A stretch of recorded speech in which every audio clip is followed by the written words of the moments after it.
नमस्कार। लोकसभा चुनाव 2029 को लेकर ओपिनियन पोल के आंकड़े सामने आ चुके हैं। अगर यहां पर 2029 में यहां पर परिसीमन के बाद सीटों में इजाफा होता है तो 2029 में किसकी सरकार बन सकती है, इसको लेकर ओपिनियन पोल के आंकड़े सामने आ चुके हैं। क्योंकि 2029 की तैयारी को लेकर यहां पर परिसीमन के बाद 816 सीटें हो सकती हैं और किस राज्य में सीटें बढ़ेंगी इसको लेकर संपूर्ण आंकड़े सामने आ चुके हैं। क्योंकि 2029 में लोकसभा चुनाव से पहले यहाँ पर पूरा नंबर गेम बदलता नजर आ रहा है। क्योंकि अब 543 की जगह 816 सीटों पर चुनाव हो सकते हैं और अगर ऐसा होता है तो किसे फायदा किसे नुकसान हो सकता है, किसकी सरकार लोकसभा चुनाव 2029 से बन सकती है, इस पर ओपिनियन पोल के आंकड़े भी सामने आ चुके हैं। तो इंडिया गठबंधन या फिर एनडीए यहाँ पर किसकी सरकार बन सकती है, इसको लेकर ओपिनियन पोल के आंकड़े बेहद ही चौंकाने वाले सामने आ रहे हैं। क्योंकि यहाँ पर लोकसभा के लिए बहुमत का आंकड़ा 409 सीट होगा, जहां इंडिया गठबंधन सीधे तौर पर दक्षिण भारत में मजबूत नजर आ रहा है।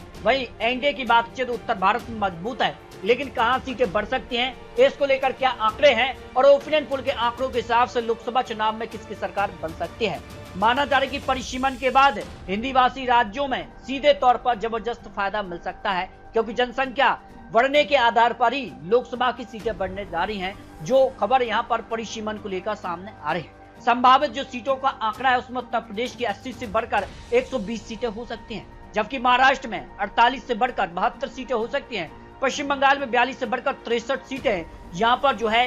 होने जा रही हैं, जबकि बिहार की 40 से बढ़कर 60 सीटें हो सकती हैं। मध्य प्रदेश की 29 से बढ़कर 44 सीटें और राजस्थान की 25 से बढ़कर 38 सीटें यहाँ पर लोकसभा के लिए हो सकती हैं, जो विश्लेषण सामने आ रहा है। और इन्हीं राज्यों में भारतीय जनता पार्टी की अधिकतर सरकार है, ज्यादातर सीटें इन राज्यों से आती हैं और इसका फायदा भारतीय जनता पार्टी को लोकसभा मिल सकता है। गुजरात की 26 से बढ़कर 39 सीटें हो सकती हैं, उड़ीसा की 21 से बढ़कर 32 सीटें, झारखंड की 14 से बढ़कर 21 लोकसभा सीटें हो सकती हैं, असम की 14 से बढ़कर 21, पंजाब की 14 से बढ़कर 21, छत्तीसगढ़ की 11 से बढ़कर 17 लोकसभा सीट हो सकती हैं, जबकि हरियाणा की 10 से बढ़कर 15 सीटें हो सकती हैं, दिल्ली की 7 से बढ़कर 11 सीटें, हिमाचल प्रदेश की 4 से लेकर 6 सीटें यहाँ पर हो सकती हैं, जम्मू और कश्मीर की 5 से बढ़कर 8 लोकसभा सीटें हो सकती हैं, उत्तराखंड की 5 से बढ़कर 8 और तमिलनाडु की 39 से लेकर 59 सीटें यहाँ पर हो सकती हैं, जबकि कर्नाटक की 28 से बढ़कर 42 सीटें, आंध्र प्रदेश की 25 से बढ़कर 38 लोकसभा सीटें यहाँ पर हो सकती है, जबकि केरल की 20 से बढ़कर 30 लोकसभा सीटें,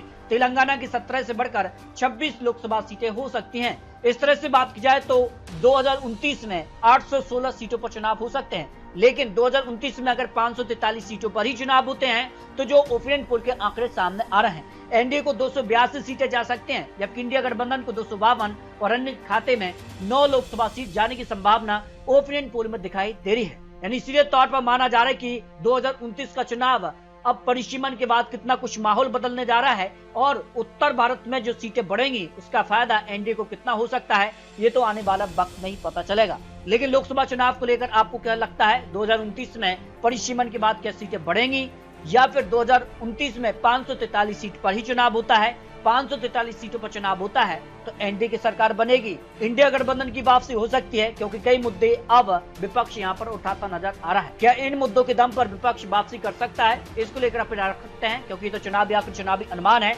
बहुत जल्द और महत्वपूर्ण आंकड़ों के साथ फिर मिलते हैं, तब तक ले जय हिंद, जय भारत।